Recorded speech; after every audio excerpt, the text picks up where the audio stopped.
Haribo, we're live. Yes, we are live. Okay. Can you just turn the light on?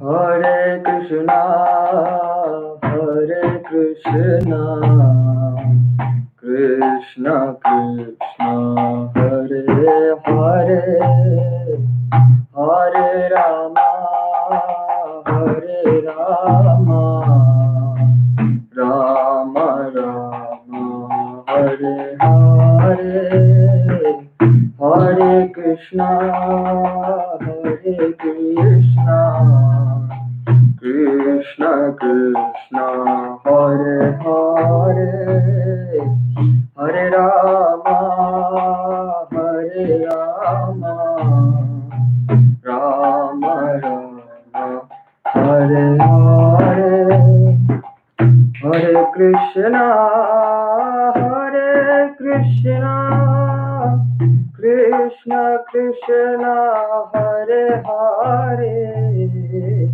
Hare Rama, Hare Rama, Rama Rama, Hare Hare, Hare Krishna, Hare Krishna, Krishna Krishna, Hare Hare, Hare Rama, Hare Rama, Rama Rama, Hare Hare, Hare Krishna, Hare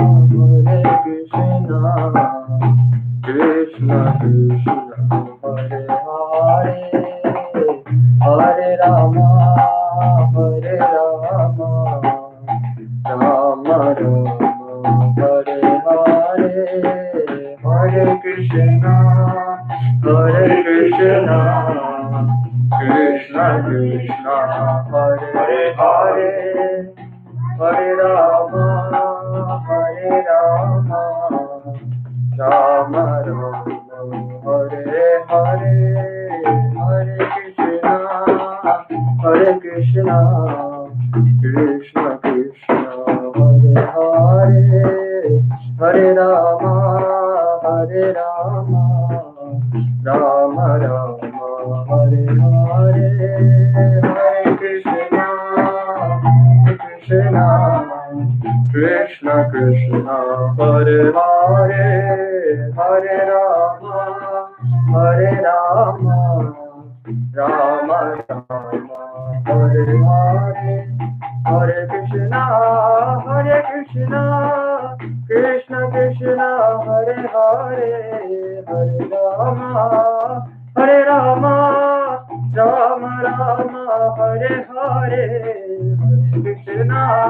Hare Krishna, Krishna Krishna, Hare Hare, Hare Rama, Hare Rama, Rama Rama, Hare Hare, Hare Krishna, Krishna Krishna, Hare Hare, Hare Rama, Rama Rama, Hare Hare, Hare Krishna, Krishna Krishna, Hare Hare, Hare Rama, Rama Rama, Hare Hare, Hare Krishna, Krishna Krishna, Hare Hare, Hare Rama, Rama Rama.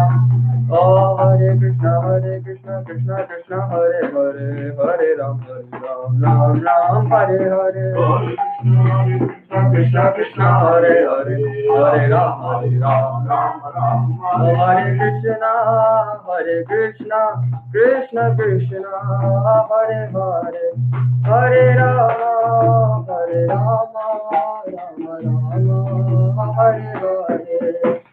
Hare Krishna, Krishna Krishna, Hare Hare, Hare Rama, Rama Rama, Hare Hare. Hare Krishna, Krishna Krishna, Hare Hare, Hare Rama, Rama Rama, Hare Hare. Hare Krishna, Krishna Krishna, Hare Hare, Hare Rama, Rama Rama, Hare Hare Krishna, Krishna Krishna, Hare Hare, Hare Rama, Rama Rama, Hare Hare. Hare Krishna, Krishna Krishna, Hare Hare, Hare Rama, Rama Rama, Hare Hare. Jaya Radha Gokulananda, Radha Gokulananda, Radha Gokulananda, Shri Radhe. Radha Gokulananda, Radha Gokulananda, Radha Gokulananda, Shri Radhe. Jaya Jaya Prabhupada, Prabhupada, Prabhupada, Jaya Jaya Prabhupada, Jaya Prabhupada, Jaya Jaya Prabhupada. Nitai Gaura Hari Bol, Hari Bol, Hari Bol, Nitai Gaura Hari Bol,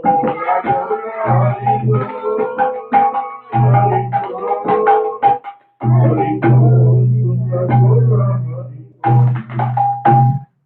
Shri Harinam Sankirtan ki, Hare Krishna Mahamantra ki, Gaur Premanande. Thank you. Hare Krishna, everyone. Hari Bol. So, as mentioned last week, from today onwards, we are doing a chapter summary of Bhagavad Gita, just moving on as an overview rather than an in-depth study of the verses. And again, I'd like to take the blessings of everyone present. Thank you very much, Shashi Mataji, Hari Bol, Rajkumar, Govind Prabhu. Thank you very much to Anuradha Koli Mataji and Shiva Prabhu as well. And Ramez as well. Thank you very much. And to Dad, who's also put Hare Krishna in the chat. Hari Bol. So, we begin in the first chapter of Bhagavad Gita. And before that, we'll do an overview. A little bit of an introduction. And the point of this is that a lot of people know that Bhagavad Gita is like the literature that we should be reading, but a lot of the time, people might not even actually read. So this is just for like a brief overview of what happens in the chapter, and as well as analyzing the key points and what we can take from it as well. So, before I begin, we'll start off with the invocation, and then we will carry on. Om Namo Bhagavate Vasudevaya. Om Bhagavate Vasudevaya. Om Namo Bhagavate Vasudevaya. Om Namo Bhagavate Vasudevaya. Om Namo Bhagavate Vasudevaya.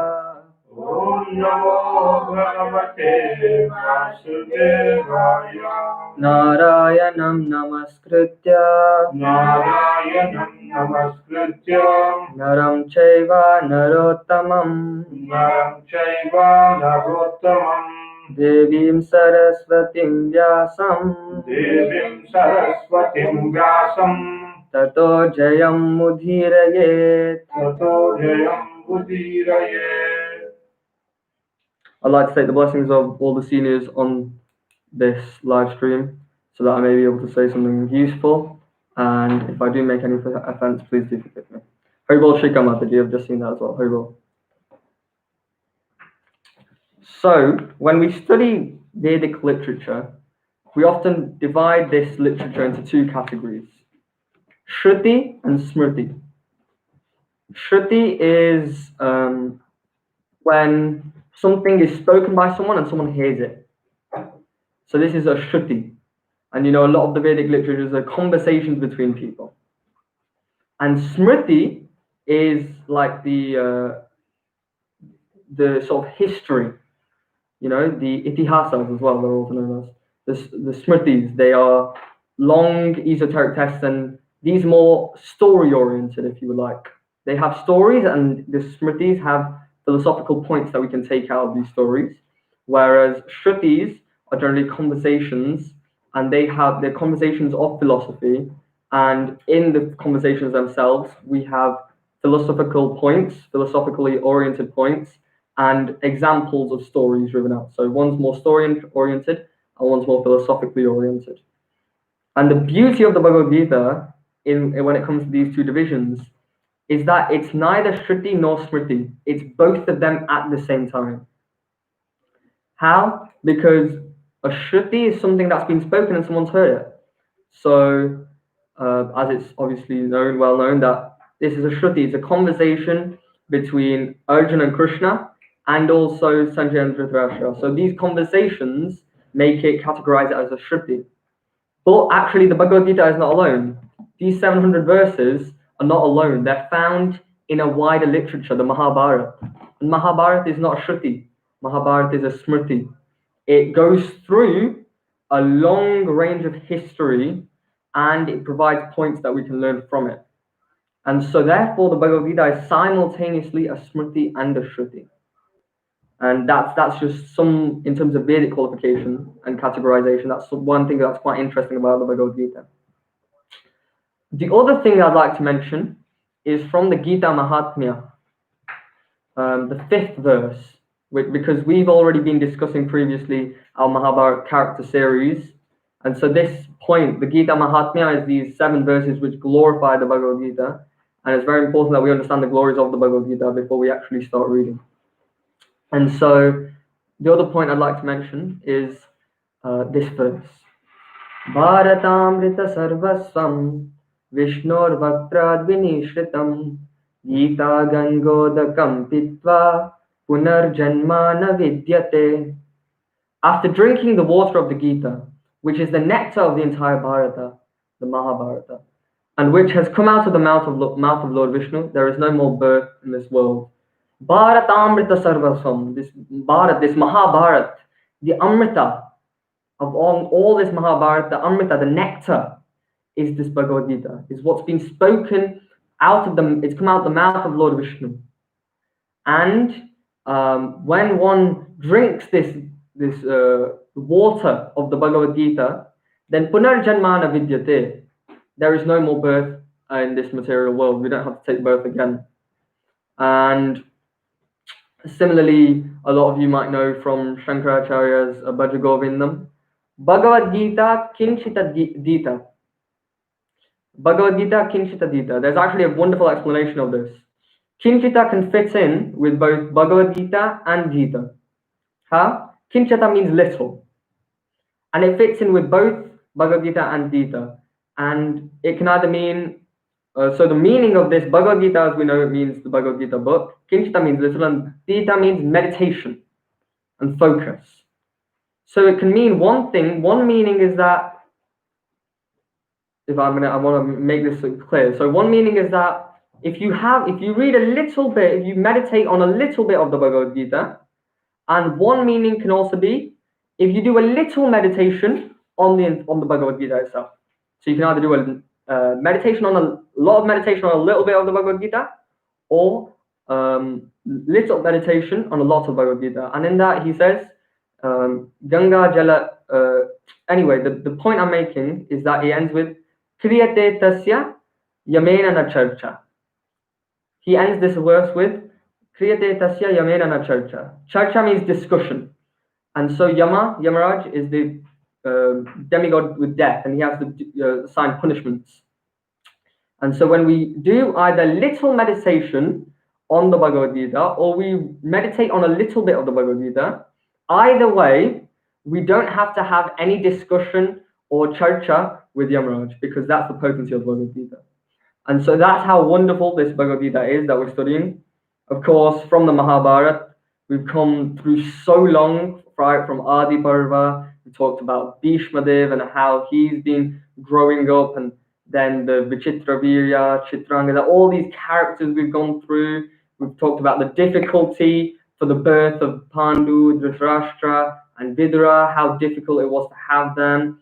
And then from these three, the problems that have come, how Dhritarashtra struggled to have his children, how then Kunti Maharani has her own story, and then also later on comes and then has the Pandavas and along with Madri. And so they have the Pandavas, and then as the Pandavas and Kauravas, they're growing up together, the various problems that happen there as they study under Dronacharya, etc., etc. Then they have to go and get married, and then there's this gambling match as well, and all of these sorts of things happen. And now we're at the climax. We're right in the middle of it all. This is what it's all been building up to. We've just come through the whole of this story, and we're finally here. The war is about to happen. So just imagine, even when you're reading, you can feel like the plot is developing, the climax, and you're getting more and more interested. Now, actually being in that position as well, how much pressure that would have been in itself. And so we're finally fast approaching. The warriors have assembled on this battlefield of Kurukshetra, and they're about to fight it out. And it's not just one team against another team. It's not just Pandavas against Kauravas. Everyone has to be involved. They've got everyone involved. Everyone is on some side or another. Pandavas and Kauravas have both gone out, looked for other kings or the warriors that they can put on their sides and other people that will support them. And so everyone's involved. There's a massive warfare, infantry, cavalry, elephants, 18 akshohinis. Each akshohini has a set division of this many soldiers, this many elephants, this many charioteers, these many qualified charioteers, etc., etc. This has all been building up for the whole of this time, and it's about to happen. This is the climax itself. It's fast approaching. And in that situation, we take from the Mahabharata, which has 18 paravas. Each of these paravas has hundreds of chapters, and each of those chapters has hundreds of verses. And we are fast approaching, and these 700 verses are spoken in that place. So this is like the Amrita. This is like that jewel, that gem within the entire Mahabharata. And we're now magnifying it and zooming in on that. And there's so much we can learn from it as well. And so this is the introduction we need for the chapter, for Bhagavad Gita. This is what we need to remember. And chapter 1, verse 1 begins with Dhritarashtra asking Sanjay about what's happening in the battlefield, because of course he's at home. Dhritarashtra can't go to fight, he's blind, and so he's watching this, while he's hearing this, while Sanjay, who's been given this divine vision, is watching. You will know this, I'm just saying this for the introduction, but Sanjay is now, because he's been given this divine vision, he can see what's happening on the battlefield, even though he's seated in Hastinapur, away from the battlefield itself. And so Dhritarashtra asks Sanjay in the famous verse, the first verse of the Bhagavad Gita.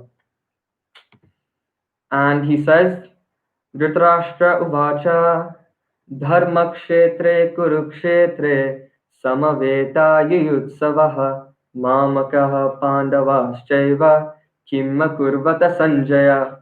Dharma kshetre kurukshetra, after coming to this place of pilgrimage, this holy land of Kurukshetra, and after assembling to fight, samaveta yuyutsava, after assembling to fight, then he says, Mamakaha Pandavaschaiva Kimakurvata Sanjaya. Mamakaha, my sons, Pandavaschaiva, and the sons of Pandu. What did they do after coming here, desiring to fight? So the first point he mentions is my sons. The only verse that Dhritarashtra speaks in these 700 verses of the Bhagavad Gita is this one, the first one, and that's it. He asked a question from Sanjay. What have they done? And if you look at it from the outset, if you look at it from just a general perspective, then you just say, oh, okay, he's just inquiring what happened in the battlefield. But actually, when you examine it, there's quite a little bit of selfishness in that action, in the way that this question's being asked. And he says, Mamakaha, my sons and the sons of Pandu. He brings out a difference between them. He could have said, after the Kauravas and the Pandavas assembled, what did they do? But instead he says, mine. After my sons and his sons assembled, what happened? And so it's very important. And so, okay. So this important point, the first verse of Bhagavad Gita, my sons, Mamakaha. This is what Dhritarashtra is asking. So all this build up, all this tension, it's about to become reality. And so then Sanjaya says, he starts explaining. This first section is Dhritarashtra and Sanjaya, they're talking. And Sanjaya says, okay, so Duryodhan, your son, the eldest of your sons, Duryodhan, he goes to his guru, Dronacharya. And he starts going and explaining, let's compare these armies. This, our army, and the army which has been set up by Drupada Putrena. That's the exact words, Drupada Putrena. By Drishtadyumna, who has been setting up on the other side. He's the captain of the other army. And so we have our side and their side. And he's saying Drupada Putrena. Now, why does he say Drupada Putrena? Duryodhan is a very, very clever politician, very wise politician. He knows what he's doing. And we've spoken about in the past when Ashwatthama, Dronacharya's son once asked for milk. Dronacharya wasn't able to provide him milk. Then Dronacharya remembered, in my childhood days when we were at Gurukul together, we were studying together, myself and Drupada were best friends. And Drupada told me that he will give me anything he wants because we're friends, and whatever is mine is yours and whatever is yours is mine. So he remembers this. And so he goes to Drupada saying, I've come back then, you asked me, that you told me that you'll give whatever you want, so I've come to ask for just 2 cows so I can give my son this milk. And Drupada laughs and derides him and says, no, why would I give you milk? Like, what, are we equals? I'm a king sitting here, you're a brahmana over there. You look like you have nothing. I have this whole kingdom. So how friendship only that is there between equals? I can't be friends with you. And he derides him and ridicules him and leaves. And so Dronacharya has had always this enmity with Drupada. And then later on, there's even another incident that happens. But the point is, Duryodhana is thinking now, okay, we need to fire up the army. We need to get everyone enlivened, ready, so that they can go. So he starts off by saying, Drupada Putrena, Tava Shishyena Dhimata. Verse 3.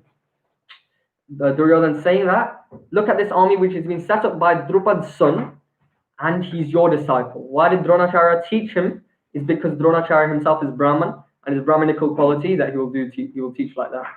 But this is the point that's mentioned. So he starts off, Duryodhana, from the get-go, he's starting off with this little political advantages, and he's doing these little things already, right from the, very subtly.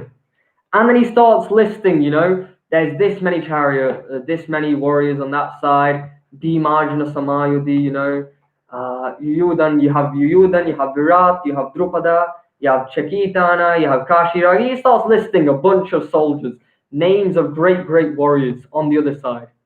And then he says, don't worry though, on verse 7 of this chapter, he says, Asmakam tu vishishtaye, tani bodha vijottama.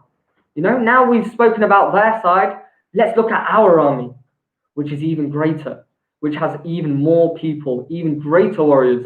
How wonderfully it's been designed. Samnyartam tan bravimite. People are those people who are willing to fight for me. Let's look at these people now. And so he starts talking, all of these people. He starts naming all these people on our side. They can compare with this people. We've got this many people. We've got him. And he just starts again listing more and more names. Bhavan, Bhishmascha, Karnascha. Says Bhavan means you. And then he starts listing Bhishma, Karna, Kripa, Ashwatthama, Vikarna. Like that, he's going on and on and on. And again, there's another little story behind Vikarna. Vikarna is actually one of the only Kauravas that stood up for Draupadi when Draupadi was being destroyed. And so because he wanted to please Vikarna and make sure that Vikarna doesn't go on the opposite side and leave him, he said his name. So he's listing all these warriors. And then in verse 10, I feel like there's a lot of things that we can understand from this verse in particular. He says, I'll just quickly quote it. Aparyaptam tadasmakam balam bhishma vidakshitam paryaptam tvidametesham balam bhima vidakshitam. Our strength is immeasurable, and because we are perfectly protected by grandfather Bhishma. Whereas the strength of Pandavas is measurable, because they are protected by Bhima. So he's saying, look at us. Aparyaptam. We're invincible. We're immeasurable. Our strength is immeasurable. But he says, Aparyaptam tadasmakam. We are immeasurable. That of ours. Our strength is immeasurable. And then paryaptam, he's describing the other side, They're immeasurable. They're measurable. They've got finite strength. They're limited because they're only protected by Bhima. And so this first section, these first 10 verses of Bhagavad Gita, we first see Dhritarashtra asking the question, and then Duryodhana doing his political deviousness as he's trying to motivate his army to fight. And so the important point we understand, he's saying, we're invincible. We're going to win. We're perfectly going to win. We've got Bhishma on this side. They haven't got on that side. We are going to win. And he's saying, for his selfish gain. The point is, these 10 verses, this first section, we see Dhritarashtra and Duryodhan both share this similar demoniac mentality. The way a demon doesn't mean that you have to have 10 heads, you have to have a deformed body, you have to look like that. Demoniac mentality means that you look at everything for your own selfish gain without taking the Lord into account. So what's Duryodhan doing here? The first chapter title, observing the armies. Look, Duryodhan's observing the other army, going like, okay, we're analyzing, okay, we've got this, and this. We are invincible. We're going to win. They're limited. They're not as powerful as we are. They're going to lose. And if you look at the breakdown, Duryodhan had 11 Akshohinis, and the Pandavas had 7 Akshohinis. Basically, they outnumbered the Pandavas by quite a bit. And so he's thinking, look, after all his analysis and after all his looking, he's saying, we're going to win. We're definitely going to win. There's no way we can't win. And we see that, Duryodhan's just thinking like me and mine. And this is the same thing that Dhritarashtra has. And there's wonderfully explained is that by the Acharyas that although Dhritarashtra is blind physically, Dhritarashtra and Duryodhana are also blind spiritually. Because they are narrow vision. They only see me and mine. What will I gain from this? Selfish motivation. Even though in Duryodhan's it's a lot more clear and it's a lot more open, it's quite clear what he's trying to do. And Bhishma and Drona, when they listen to him, they know what he's doing. They're okay. But Dhritarashtra's is even more subtle. He doesn't outright say, I want my sons to win or anything like that. But he just mentions that word, mamakaha. So even subtly or externally, it doesn't matter. The point is that they both have this same mentality, this selfish mentality. And when we have this selfish mentality, I don't know where the other books were, sorry. When we have this selfish mentality, then we always will just lead to more and more problems, and we won't have any true happiness in that case, because we're always thinking me and I. Sorry, I didn't organize myself well enough. And so that's the most important point we see from this first section. That because they're just aggrandizing themselves, they're just glorifying themselves. Duryodhan's saying, look at our team, we've got this, and that. He has his own problems. So this is the first section. What we need to realize is this demoniac thinking only leads to anxiety, frustration, and disappointment. So I've emphasized that a lot now. I think we can move on to the next section. So now Duryodhana has done through that and he's explained that to Dronacharya, and then Bhishma picks up his conch shell and blows it to sort of support Duryodhana. Seems like he's supporting Duryodhana, backing what Duryodhana's saying. And is described Simhanadam Vinodyoche. In verse 13, he's blowing his conch shell and he sounds like a lion blowing. And then when Bhishma blows his conch shell, then, that's verse 12, and then in verse 13, everyone starts blowing their conch shells, and there's this tumultuous noise. Everyone's blowing simultaneously. Simultaneously, there's this loud noise that overcomes this whole area. And the Sashabdas Tumlo Bhavat, extremely loud as all these great warriors with their own conch shells are blowing. And then this is where we get the first mention of Lord Krishna in the Bhagavad Gita. Verse 14. Tatashvedir hayeryukte mahati shandane stito madavah pandavaschaiva divyo shankau pradadmatu. So Bhishma blows and we have the first mention of Lord Krishna in the story. In the whole of the Bhagavad Gita, this is the first 14th verse he's mentioned as Madavaha Pandavaschaiva. So they describe the chariot of the white horses, the 4 white horses that are drawing, and Sanjaya says that on this chariot there's Krishna and the Pandavas, and they stop blowing their conch shells as well. And so first place that Krishna is mentioned is as Arjuna's charioteer. This is the first description of Krishna in the Bhagavad Gita. And it's a wonderful position when you think about it. The Lord himself, how beautiful that is. The Lord himself the Supreme Personality, who can do whatever he wants, he's taken up that menial position of a chariot driver. How merciful the Lord is. A chariot driver means that you often can't even hear what's going on. The charioteer, when he's instructing, you can't tell, he's not telling you what to do. He can't tell you because there's just so much noise going on, so much going on. Sometimes the charioteer will have to kick the shoulder of the chariot driver. You know, if he kicks the right shoulder, turn right. If he kicks the left shoulder, turn left. And all there's this dust and there's this noise. It's not a nice position. But the Lord is willing to take up that sort of position just for his devotee. That's how merciful the Lord is. Bhakta Vatsala. That's how merciful the Lord is.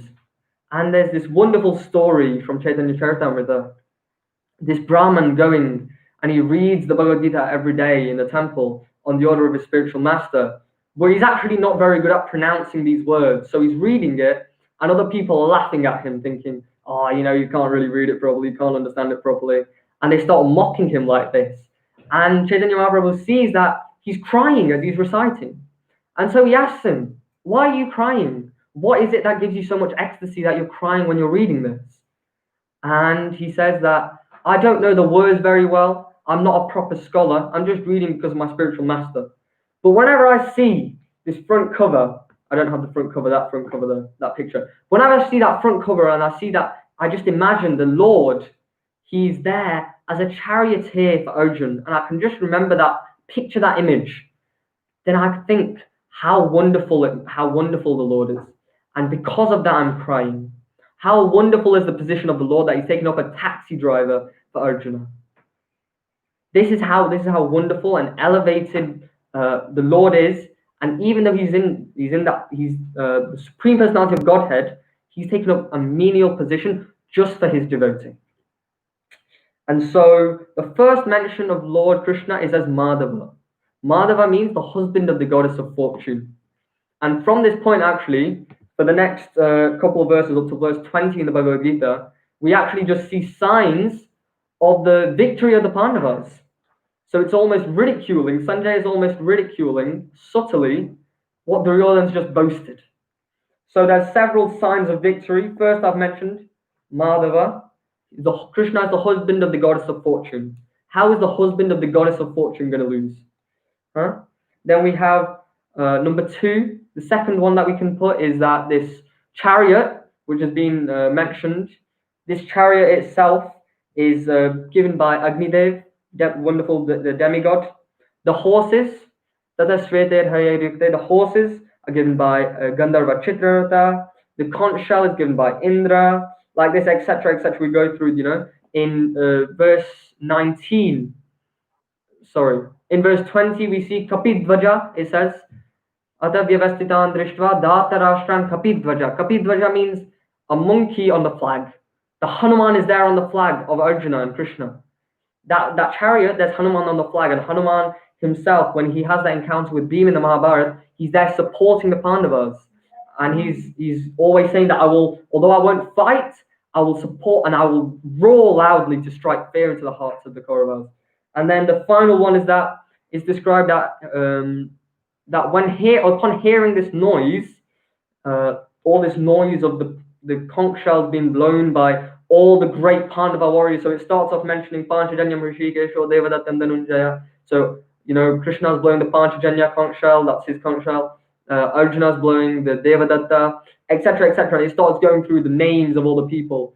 How Yudhishthira is blowing Nakul, Sahadev, Shikandi, Drishtadyumna, Satyaki, etc., etc. Upon hearing this, it says on verse 19, Sagosho Dhatarashranam Shridayani Vyadarayat.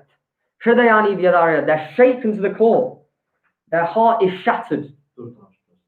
The sons of the Dhritarashtra, they're shaken after seeing this. So these are all signs, the signs of victory. Madhava, husband of the goddess of fortune. The chariot is given by Agnidev. The horses are given by Chitraratha. They have Hanuman on the flag, and when these conch shells are broken, the hearts become shattered and they become shaken. So these are examples of how, although Duryodhan's been boasting that we're clearly going to win, the odds are actually not in his favor. And this is how deluded he is in that situation. So that's the next section. The first section we dealt with, the verse 1 to 10. we understand the mentality, the demoniac mentality, and the problem with that. And then in verse 10 to 20, we're seeing how the odds are actually not in his favor. It's quite clearly that although he's been boasting, it's quite ominous. There's actually signs of victory for the Pandavas and signs of defeat for the Kauravas, because they've not taken into account that Lord Krishna, that's the most important point, that Lord Krishna is on the other side. And then after these conch shells are blown, Arjuna asks Krishna, and he asks wonderfully, Senayor Ubhayor Madhye Ratam Stapaya Mechuta Yavadetan Niriksheham Yodukaman Avastitan. You know, Senayor Ubhayor Madhye, Senayor Ubhayor Madhye, take me into the middle of the two armies. So let me see all the people that I've assembled here that I can fight, that are willing to fight for Duryodhan. I want to just see them. Please take me out. So it's just asking so he can just inspect before the war happens. And then, you know, he describes as Achyuta. Ratam Stapaya Mechuta. So every time the name of the Lord is used, there's a meaning for that, why it's being used. So as Madhava, husband of goddess of fortune, is mentioned. So he says, Achyuta, infallible one, take me into the middle of the armies so I can see who's come here. So now Duryodhan's done his observation. Now we're about to see what Arjuna is going to do. Arjun comes in and he starts asking, you know, let me see who's on the other side. And verse 23, he says, you know, I want to see who's come to give up their life for Duryodhan. Who is willing to do that? Text 23, he says that. And then text 24 is the turning point. Up till then, Arjun's confident. He's saying, okay, let me have a look at who's here, what's happening. And then he says, text 24, Shrikesha, or Lord Krishna, takes Arjuna into the middle. The greatest of chariots, the best of chariots, is taken into the middle. This is what Sanjay is telling Dhritarashtra. And then Arjun sees Bhishma, Drona, and all the, you know, the great warriors that have assembled there. And Krishna says, Sanjay is narrating that Krishna says, look at all the Kurus assembled here. So he's sort of taunting, like saying, who did you expect to see on this side? Huh? Look at all the Kurus assembled here, is what Lord Krishna says. Through, again, Sanjay is narrating this.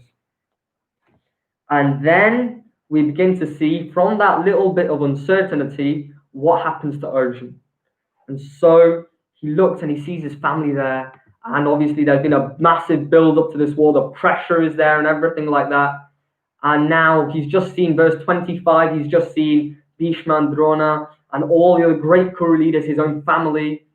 And then he starts looking. Verse 26, it lists all these names, you know, Acharyan, Mautlan, Brautram, Putram, etc., etc. You know, his gurus, his teachers, his uncles, his brothers, his sons. He's seeing his family members on the other side. And then that from that little inspection, there seems to be a big change that comes from it. And he begins to tremble. He says, Sidanti mamagatrani mukam chaparishishyati. He says, Sidanti mamagatrani, verse 28. You know, my body's trembling and my mouth's becoming dry.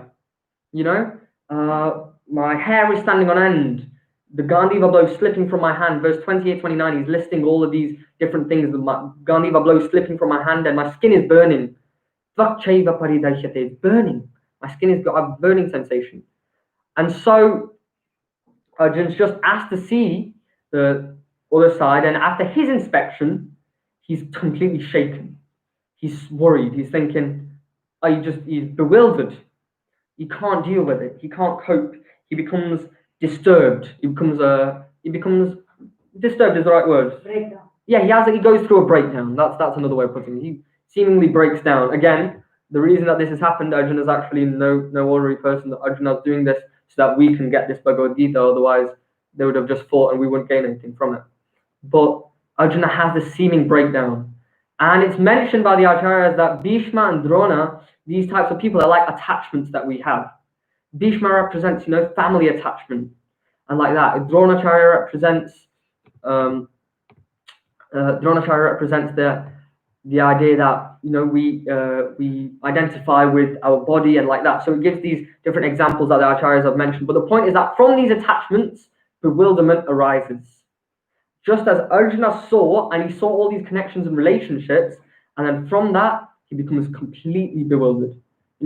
Kshatriya is not, he's been in many wars before. He's not an ordinary person. He's not his first time in a war. It's not like when your first time to give class and then you start getting really scared. He's experienced. He's not giving class. He's gone to wars time and time again. He's won many wars. He's even had fights with he's even had war with Lord Shiva himself. He's not ordinary. He's experienced these types of wars, and he's not that lack of ability. But upon seeing these people, he becomes bewildered. When we are attached to things materially, then we often become bewildered as well. And when one lacks this spiritual view, spiritual vision, or spiritual understanding, and then he doesn't know his identity, he doesn't know his purpose, he becomes disturbed and he becomes frustrated. And this is the thing that we can see that's happened, we can learn from Arjuna. Arjuna has become disturbed and frustrated through this. And then, so this section from verse 20 to 31, he's just completely losing everything. He's thinking, okay, first I'll just go and see who's there, but then he becomes completely bewildered, and his brain or his thinking becomes completely gone, and he just can't think, he's just lost. He doesn't know what to do. And then he starts now reflecting after that. He starts reflecting, actually, should I fight or should I not? And he gives 4 reasons in the next coming verses of why I shouldn't fight. He says, no, you know what? I quit. I don't want to fight. First thing, he's compassionate. He's got this, because he's a devotee, he's compassionate by nature. Kripaya, he says. Out of compassion, I'd like to see who's there on the other side. And he thinks that he's cruel and heartless to kill. That's his first reason. The second reason he gives is that what's the use of doing it for our own enjoyment? How am I going to enjoy? Verse 30 to 35, there's this massive section where he goes through, if I kill my family and these people and I get the kingdom, to sum it up, if I get the kingdom and all of my near and dear are gone, how am I going to enjoy? What's the point of having the kingdom? There's no point. I'm not going to enjoy, so there's no point of fighting. This is second point. The third point, he says, is that it's sinful. We're going to get bad karma from this. Papameva shrayadasman hatvedana atatayinaha. Hatvedana atatayina. Atatayina means these people, aggressors. I couldn't think of the word. Aggressors. We will just get sin from killing these aggressors. What's the point? I'm just going to get my bad karma, and it's just sinful. There's no need for me to do this. And it's actually mentioned the 6 different kinds of aggressors there are, and Duryodhan actually commits the activities of all those 6 aggressors. Should I list the quick 6 aggressors? Okay, so we're on verse 30. So he says that, one who feeds poison to someone else is an aggressor. One who feeds poison. So Duryodhan fed poison to Bhim. So that's how he fits into the category. One who sets fire to someone else or their property. Duryodhan tried to set fire to the Pandavas in a wax house. One who attacks with deadly weapons. Duryodhan hasn't done that one yet, but he is about to do so in the Kurukshetra war. So that's how he also does fit into that category later on. One who plunders someone else's riches. In the gambling match, Duryodhan tries to take away the riches. One who takes someone else's land, occupies someone else's land, invades. That time he's also an aggressor. And, he took that Introspects, that land of Pandavas, he took it for himself. And finally, one who mishandled someone else's wife or kidnapped someone else's wife. And Duryodhan did this as well at the gambling match. So even though he's an Atatayina, these aggressors, they can be punishable by death. But Arjuna is saying, no, I don't want to. I feel like I'm just going to get sin. So the third reason he says is it's just going to be sinful. And the fourth thing he says is, if after the destruction of the dynasty and the family dynasty, then it only creates problems in the social structure and in society. And there's that ladder actually of how it can slowly become worse and worse. And he gives this reasoning from verses 37 to 43. The dynasty is destroyed. The family tradition is removed. They start becoming irreligious. Then the women are exploited, giving rise to Varna Sankara, unwanted progeny. And then, because these progeny are not the new population, they are not treated and raised and trained correctly, they don't perform the right things, the right activities, and so the ancestors, then they also undergo hellish conditions and they fall down. And then because they aren't religious, they aren't practicing religion, they end projects and welfare activities, and it just becomes a havoc in society. And Srila Prabhupada actually mentions this point. This is what's happening right now. Because of this unwanted progeny and over sense enjoyment that's coming about, we're leading growth of population that actually people don't want to take care and responsibility of. There's so many times when they're simply enjoying and they're resulting in birth of a child, and then they're not taking care of that child properly. Then the society becomes degraded because that child doesn't get proper teaching, and when he doesn't get proper training, how can he give proper training to his kids? And so it just society gradually degrades itself more and more. So this is what Arjun says. His fourth reason is when we destroy the dynasty, then what's the point? We're just going to ruin society. First reason, Arjun is compassionate. He thinks it's cruel to do this. Second reason, he says that how am I gonna enjoy? What's the point? I'm not even gonna get enjoyment after this. Third reason, it's sinful. I don't want to do it because I'm killing people and necessarily I'm gonna get bad karma. And fourth reason, that the family dynasty and social structure in society is going to become destroyed. And so he then says, you know what? 45, he says, 45 and 46, he says, you know what? I'm going to give up all of this. I'm going to renounce. I don't want to be Kshatriya. I don't want to fight. And instead, I will just go and beg, is what he says. You know, after this frustration, he's just said, you know what? I give up. I'm just going to beg. And it says in the final verse of the first chapter, Sanjaya says, Eva mukta Arjuna sanke ratopasta upavishat vishraja sharam chapam shoka samvigna manasa. After being overcome by his grief, then he just sits down on the chariot. Ratopasta upavishat. He sits down on the chariot and puts down his arrows, vishraja sharam chapam, and then throws away the bow as well. Chapam, he throws the bow, and his mind is overwhelmed with grief. And so he's just gone through all this thinking. He thinks, I'm going to give up. And we do this as well when we're in problems. Yes, we might not be fighting on the battlefield of Kurukshetra, but we still go through problems every now and then. And whenever we go through problems, we say, oh, why have I done this? What am I doing? And we lose our mental stability, just like Arjun has here. And we also undergo problems. And so Arjun's just gone through a mental breakdown, and he said, you know, I'm going to give this up. When we are annoyed as well, and when we are frustrated, we just say absolute nonsense sometimes. We say things that we don't actually mean.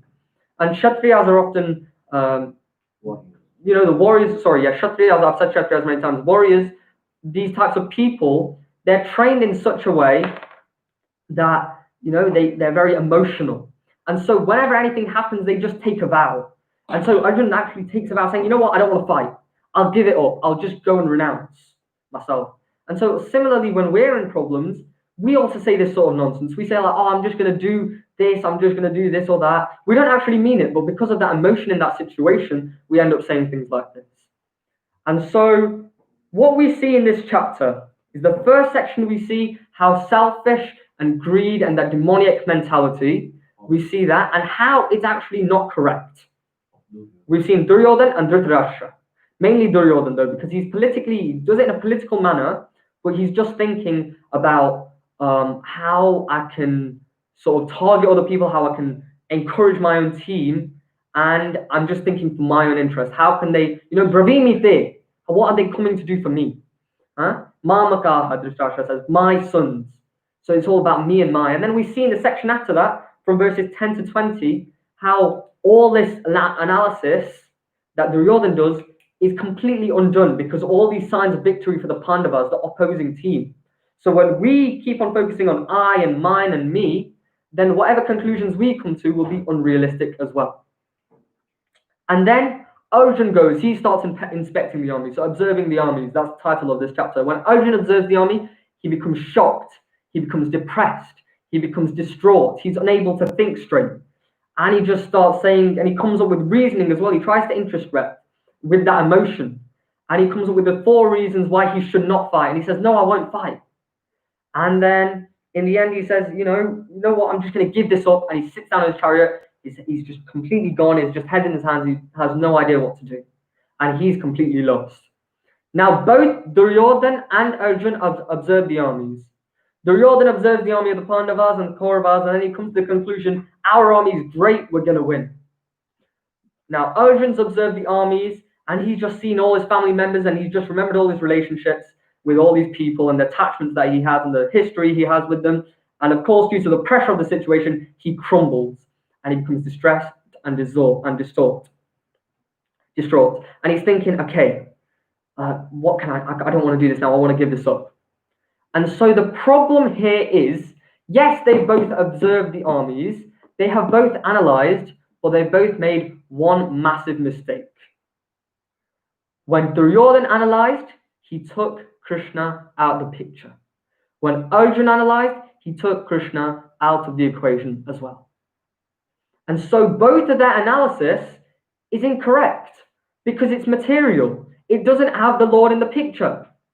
When you take the Lord out of the picture, then whatever analysis you might come to is never going to be correct. It's never going to be the best analysis. It's not going to be the right analysis. Duryodhan said, we're going to win. He doesn't win. Arjun says, I can't do it. I'm going to give up. But that's because he's not seeing that the Lord is on his side and he's doing the right thing. And so, one thing that we need to see that analysis leads to cockiness in Duryodhan's situation. He looks and he goes, you know what? Oh, we're going to win. But then in Arjun's situation, it leads to sort of a paralysis. His arm, his limbs are shaking, his mouth is dry, his hairs are on end. He's unable to think straight. He's depressed. He's distraught. He's frustrated. And so both of these analyses only lead to wrong conclusions. They are out of touch with reality because they've not taken Lord into the picture. And so when we don't take Lord into the picture of our lives and we try to live our lives without the Lord, then similarly, we're going to go through problems like this as well. One of these things. So either we can become cocky like Duryodhan, or we can sort of become paralyzed like Arjun did. And we will not be in touch. The point is we won't be in touch with reality. If we want to be in touch with, we want to be real with ourselves or with anyone else, then we need to have this connection with the Lord and we need to take the Lord into the picture. That's how we can be real. And although people might think, first chapter is just an introduction. It's just, observing the armies. There's not much philosophy. There is actually. And the most important point is, if this first chapter didn't happen, we wouldn't have the next 17 chapters. It's from the problem over here that Krishna takes these 17 chapters to properly explain the answer. So when we have the doubt is the start of a spiritual journey as well. When we have a doubt, we can go and ask someone and we can take the guidance of the correct people, Guru, Sadhu, Shastra, teacher, other devotees, and the scriptures, and then we can make a correct decision. And this will answer our problem. And so Arjuna's spiritual introspection begins when he has this seemingly mental nervous breakdown in the battlefield of Kurukshetra. And he worries and he thinks, oh, I can't do this, and he gives up. And then Lord Krishna, he doesn't even speak. There is no Sri Bhagavanavacha in this first chapter, because this chapter is just the problem. The next 17 chapters from chapter 2 to chapter 18 talk about the solution. But because you can't understand the solution without understanding the problem. The reason Bhagavad Gita is still relevant today is not because you're going to be in the Kurukshetra war. You're not going to be fighting with Brahmastra weapons and things like that. But you're going to go through problems in your daily basis.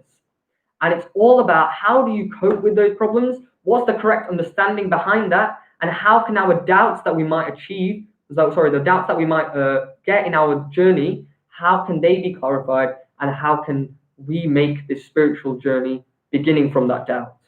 So this is why the Bhagavad Gita is relevant to this day, because this happens in our day-to-day life.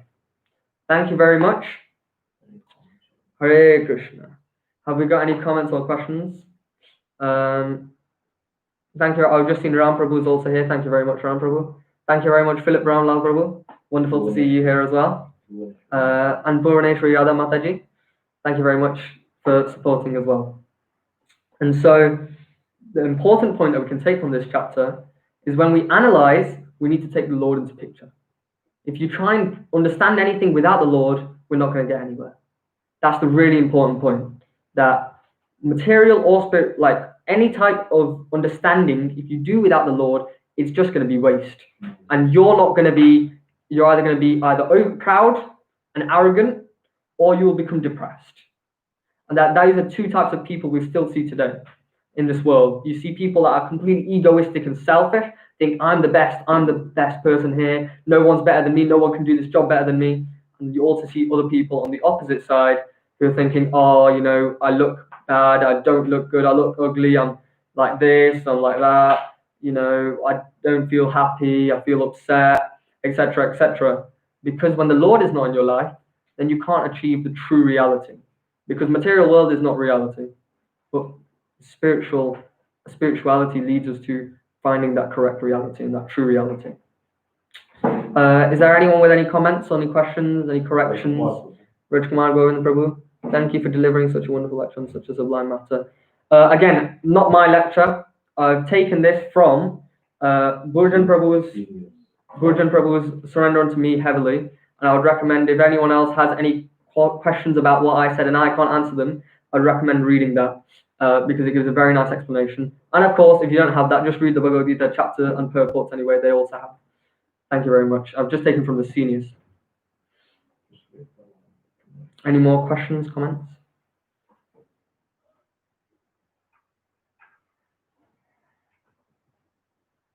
Just wait for a minute or so, just see what people have to say.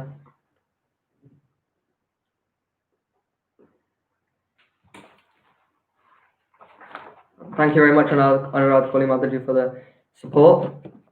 I'm only doing it because of the devotees and senior devotees' blessings. So whatever I say is not my own. I've not made this up. This is just from Bhagavad Gita.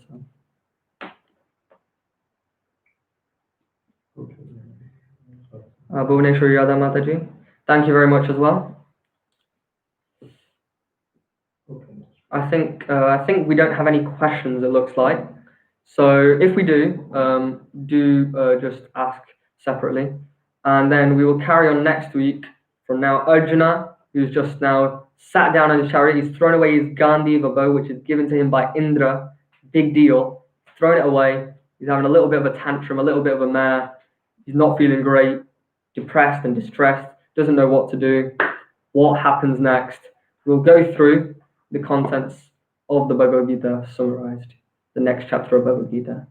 Hari Bol. Thank you very much. Please join us at the same time next week in the same place, your own home, and we'll be on YouTube as well. And prasadam is served at your own home. Hare Krishna. Hari Bol.